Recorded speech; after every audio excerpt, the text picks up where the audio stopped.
বাড়ির শেড করবেন ভাবছেন তো আপনারা প্রথমে এই ভিডিওটা দেখে নেন, তারপরে শেড করুন।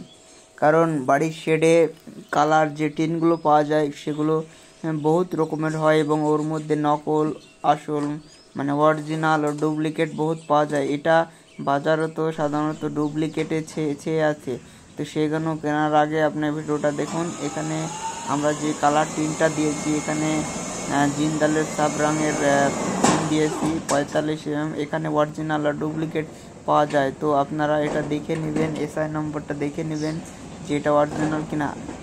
আমরা এটা অরিজিনাল দিয়েছি 45 mm।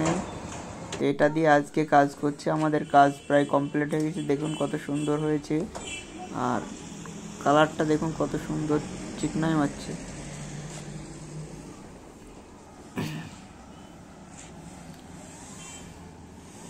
আর স্কোয়ার বার আপনি দিবেন নিচে 1/1.5/1 আর 1 দিবেন তাহলে যথেষ্ট। আর সব সময় এই স্ক্রুগুলো যেগুলো স্ক্রু ঢেউয়ের উপরে মারতে বলবেন, যাতে পানিটা নিচে না পড়ে, নাহলে স্ক্রু দিয়ে নিচে পানি পড়বে।